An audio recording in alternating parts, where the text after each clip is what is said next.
November tahun 1947, tentara Belanda yang sedang iring-iringan melewati jembatan Bangkir Indramayu, tiba-tiba terkapar karena dihantam bom dan dihujani berondongan peluru dari arah yang tak diketahui.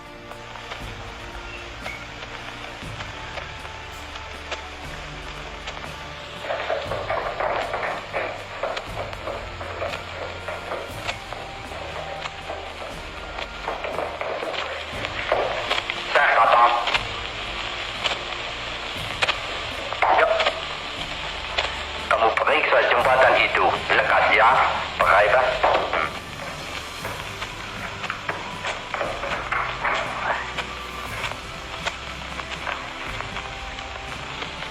Sabar, ya, tunggu.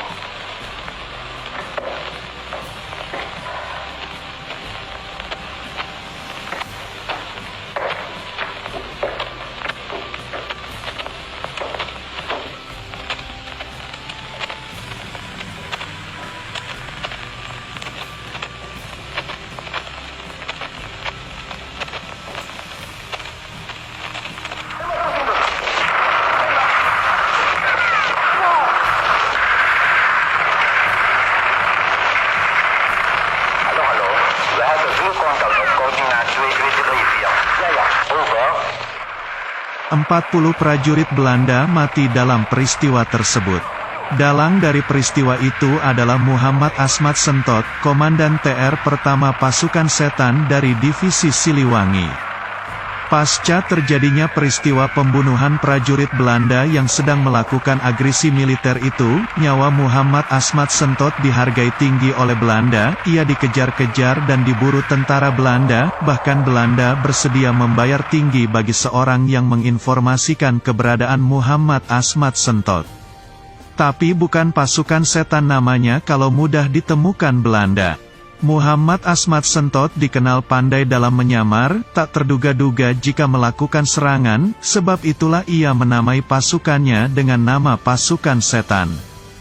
Tahun 1948 TRI Divisi Siliwangi hijrah ke Jawa Tengah dan Yogyakarta, sebagai akibat dari perjanjian Renville antara pemerintah Indonesia dengan Belanda. Begitupun dengan Muhammad Asmat Sentot, dari Indramayu ia memimpin pasukannya hijrah menuju ke Jawa Tengah dan Yogyakarta. Tahun 1949 Belanda mengakui kemerdekaan Indonesia, oleh sebab itu TRI Divisi Siliwangi yang sebelumnya berkumpul di Jawa Tengah, kemudian kembali ke Jawa Barat.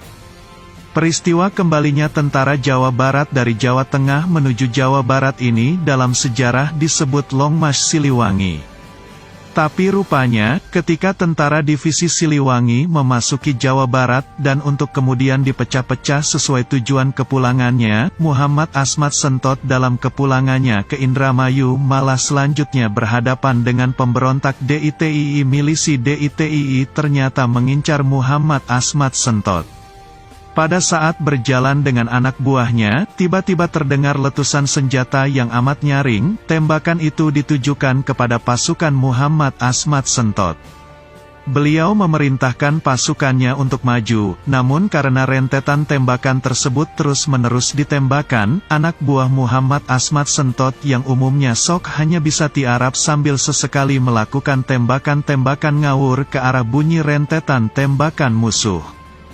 Waktu itu Muhammad Asmat Sentot tidak sempat tiarap. Ia dikisahkan dalam pertempuran ini kebal peluru, bahkan peluru yang diberondengkannya ke badannya itu jatuh berguguran ke tanah, aneh memang. Kisah mengenai kebal pelurunya Muhammad Asmat Sentot tersebut dikisahkan oleh salah satu anak buahnya yang bernama Bapak Kaswinah.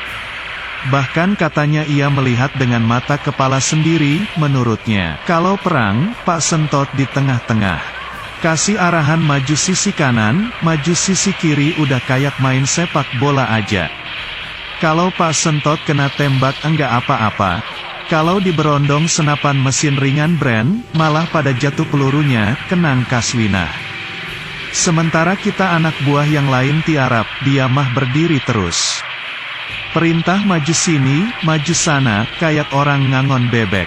Boro-boro ditembak dari jauh, ditembak dekat dari jendela, pakai brand sama DITII aja enggak apa-apa. Pelurunya pada ngampar di bawah dan cuma diketawain aja sama Pak Sentot. Begitu penuturan Pak Kaswinah.